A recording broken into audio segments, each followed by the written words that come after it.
नमस्कार। आज मी तुमच्यासोबत एक नवीन व्हिडिओ शेअर करणार आहे। तर आज आपण तुमच्या मुलांना किंवा तुमच्या विद्यार्थ्यांना असलेला सर्वात मोठा प्रॉब्लेम म्हणजे हँडरायटिंग, आणि तेही हिंदीचं मराठीचं लिहिताना मुलांना खूप कंटाळा येतो आणि अक्षरसुद्धा खूप घाण काढतात मुलं। तर ते अक्षर कसं सुधारवायचं यासाठी मी तुम्हाला काही टिप्स देणार आहे। ॲज अ टीचर तुम्ही या टिप्स वापरू शकता किंवा ॲज अ पॅरेंट्ससुद्धा, किंवा विद्यार्थी जर हा व्हिडिओ बघत असतील तर तुम्ही मी जे सांगत आहे तसं करून त्याची प्रॅक्टिस करून तुम्ही तुमची हँडरायटिंग सुधारवू शकता।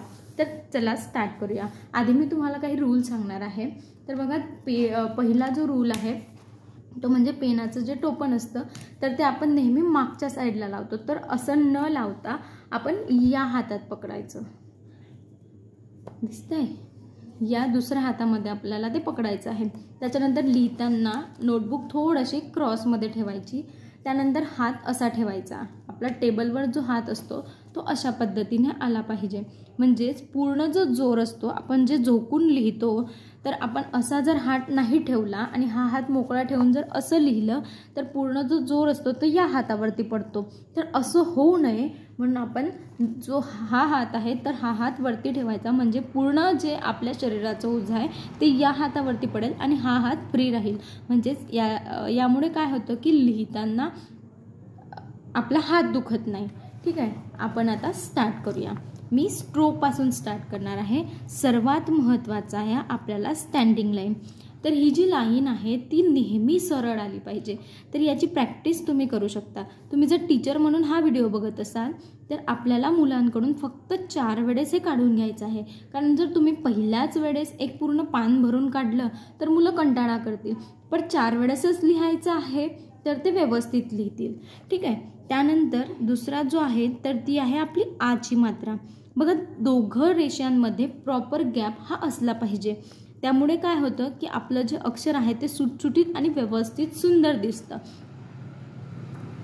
अशा पद्धतीने प्रॉपर गॅप ठेवून आपल्याला ज्या मात्रा आहेत त्या काढायच्या आहेत। त्यानंतर आपण घेऊया पहिली विलांटी। पहिल्या ईची मात्रा स्ट्रेट लाईन काढायची, त्याच्यावरती थोडासा कर्व करायचा आणि तो थोडासा लांबवत पुढे न्यायचा। ठीक आहे, त्यानंतर स्टँडिंग लाईन काढायची, त्याच्यावरती थोडासा हाफ सर्कल छोटा काढायचा। ही दुसऱ्या ईची मात्रा। त्यानंतर पहिला उकार बघूया। सरळ लाईन काढायची, स्टँडिंग लाईन झाल्यानंतर वरती स्लिपिंग लाईन द्यायची, सर्कल काढायचा पूर्ण आणि हाफ सर्कल करत हा गुढा वरती वळवत न्यायचा, अगदी अशा प्रकारे। तर पुन्हा काढून दाखवते। सर्कल काढायचा, हाफ सर्कल करायचा, त्याला थोडंसं वरती न्यायचं, वळणदार आणि खूप सुंदर अक्षर दिसतं। त्यानंतर दुसऱ्या ऊची मात्रा आपण काढायची, सरळ रेषा, त्याच्यानंतर आडवी रेषा आणि त्याच्यानंतर सर्कल करून दुसऱ्या ऊच्या मात्रेला ही जी लाईन आहे ती स्लँटिंग लाईनमध्ये आली पाहिजे। त्यानंतर एक मात्रा काढताना स्टँडिंग लाईन काढायची, स्लिपिंग लाईन द्यायची, त्यानंतर थोडीशी स्लँटिंग करून ही स्लँटिंग लाईन द्यायची। एकदा परत पुन्हा बघूया। सरळ लाईन काढायची, त्यानंतर गॅप द्यायची आणि थोडंसं क्रॉस करून ही लाईन स्लँटिंगमध्ये घ्यायची। त्यानंतर 2 मात्रा बघूया वरती, अगदी अशाच प्रकारे।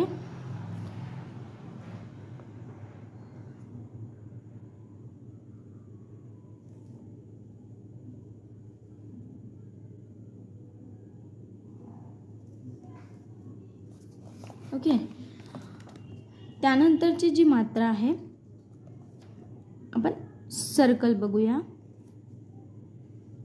हा सर्कल सुद्धा अगदी व्यवस्थित गोल आला पाहिजे। ओके, आता आपण अक्षर